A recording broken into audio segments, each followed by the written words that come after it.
امام جعفر صادق جو مسلمانوں کے محسن تھے، اتنی بڑی شخصیت، لیکن منصور دیوان کی بغیرت نے ایک وقت وہ آیا کہ گورنر مدینہ کو حکم دیا کہ امام جعفر صادق کے گھر کو آگ لگا دی جائے، امام جعفر صادق کو گھر کو جلا دیا جائے۔ اللہ اکبر! امام کے گھر کو آگ لگائی گئی، دہلیز دروازے جل رہے تھے، دھواں اٹھ رہا تھا، اور امام صادق علیہ السلام اپنے بچوں کو اور اپنی بیٹیوں کو لے کے اس آگ سے باہر جا رہے تھے، اور زبان پہ یہ جملے تھے: میں اسماعیل کا فرزند ہوں، میں ابراہیم کا فرزند ہوں، جس کے لیے اللہ نے آگ کو گلزار بنایا۔ یہ تعظیم تھی کہ اہل بیت رسول کے گھروں کو آگ لگا دی جائے۔ میں عرض کروں گا مولا مظلوم ہے آپ، لیکن فرزند رسول اس مدینہ نے آپ کے گھرانے میں یہ آگ پہلی بار نہیں دیکھی۔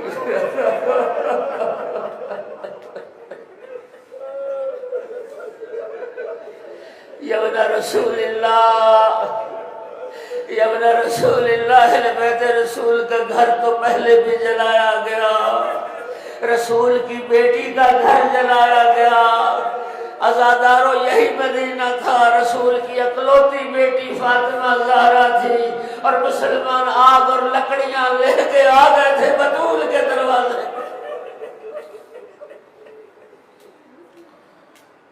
اور پھر صرف آگ نہیں لگائی، جلتا ہوا دروازہ۔ عزادارو دروازے کے پیچھے رسول کی بیٹی کہتی رہی: جاؤ حکمرانی کرو، ہم سے تمہارا کیا واسطہ۔ عزادارو سنا آپ نے یہ جملہ، جلتا ہوئے دروازے کو جو دھکا دیا گیا، زہرا کے پہلو پہ دروازہ گرنا تھا۔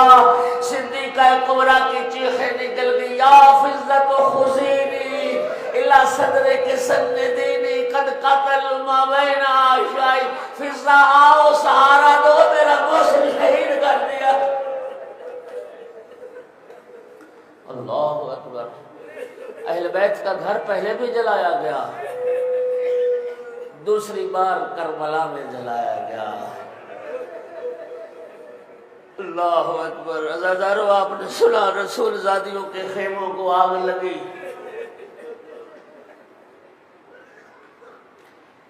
جب خیموں کو آگ لگی نا کربلا میں، اطراف سے آگ لگی، پہلے رسول زادیوں کو لوٹا گیا، چادریں چھین لی گئیں، زیور اتار لیے گئے، مال اسباب لوٹ لیا گیا، پھر آگ لگا دی۔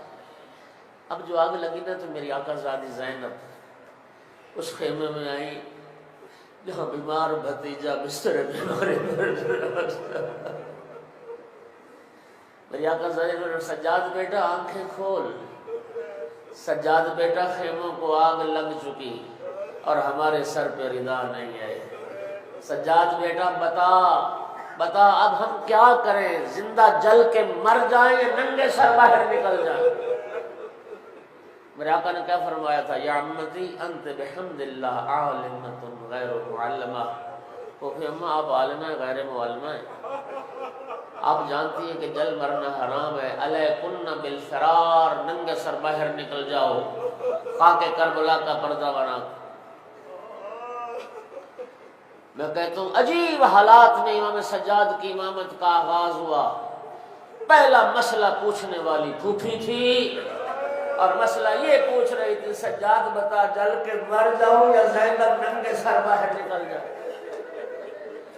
میں نہیں بھولتا، سیالکوٹ میں علامہ اختر عباس نجفی خطاب فرما رہے تھے، انہوں نے یہ جملہ فرمایا تھا کہ جب علی کی بیٹی جانتی تھی، مسئلہ شریعت جانتی تھی کہ جل مرنا حرام ہے، تو پھر سید سجاد سے پوچھا کیوں تھا؟ وہ فرماتے تھے کہ میرا دل یہ کہتا ہے کہ شاید علی کی بیٹی نے اس لیے پوچھا ہو کہ بیٹا وقت کا امام ہے، کوئی ایسی راہ نکل آئے زینب کو جل مرنا منظور ہے، ننگے سر علی کی بیٹی۔ اجرکم علی اللہ۔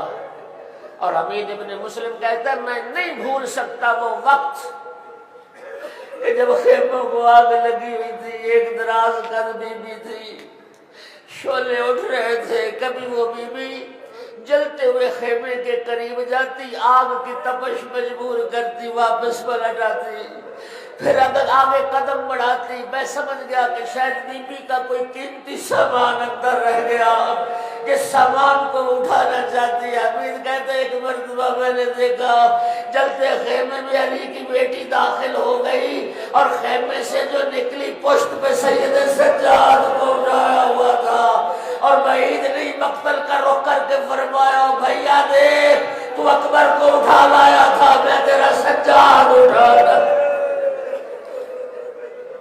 اجرکم علی اللہ۔ اور تیسری بار امام جعفر صادق علیہ السلام کے گھر میں،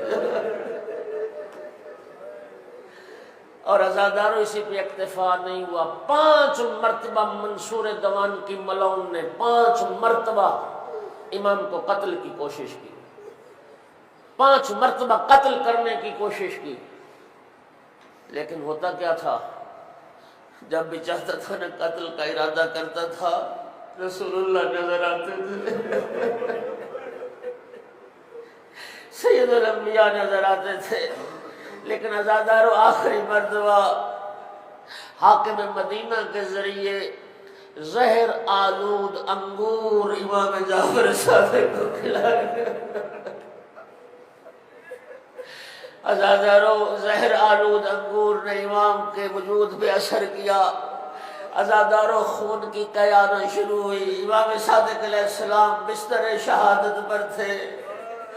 شیعوں آخری وقت میں 2 باتوں پہ امام نے بڑا زور دیا، شیعوں نہ بھلانا اپنے امام کی اس وصیت کو، ایک وصیت صلہ رحمی کے بارے میں کر کے گئے، اپنے رشتہ داروں کے ساتھ صلہ رحمی کرنا، اپنے رشتہ داروں کے ساتھ قطع رحمی نہ کرنا، بستر شہادت پہ اپنے ایک ایک رشتہ دار کو یاد کر رہے تھے اور مال کے متعلق وصیت کر رہے تھے، اتنے درہم فلاں کو، اتنے دینار فلاں کو، یہ مال فلاں کو، اپنے ایک ایک رشتہ دار کے بارے وصیت۔ اور دوسری وصیت شیعوں جو صرف اپنے اہل بیت کے لیے نہیں، قیامت تک کے لیے ہر جعفری کے لیے وصیت ہے۔ آخری بات میں ذمہ داری سے عرض کر رہا ہوں، جس کے بعد امام کی پھر روح پرواز کر گئی، جس کے بعد آقا کی شہادت ہوگی، وہ وصیت یہ تھی، اپنے سارے عزیز و اقارب کو جمع کر کے مولا صادق نے فرمایا لا تنالوا شفاعتنا من استخف بالصلاۃ، فرمایا جو نماز کو حقیر سمجھے گا اسے ہماری شفاعت نصیب نہیں ہوگی۔ شیعوں نماز کو معمولی نہ سمجھنا، یہ تیرے امام صادق کی آخری وصیت۔ اجرکم علی اللہ، اجرکم علی اللہ۔ جام شہادت نوش کیا، امام موسیٰ کاظم علیہ السلام نے بابا کی وصیت کے مطابق امام صادق علیہ السلام کو غسل دیا، امام صادق علیہ السلام کو کفن عطا کیا، اور اس کفن میں ایک ٹکڑا امام زین العابدین علیہ السلام کے امامے کا بھی تھا، جس میں امام جعفر صادق کو کفن دیا گیا۔ خدا جانتا ہے عزت اور احترام سے جنازہ اٹھا تھا۔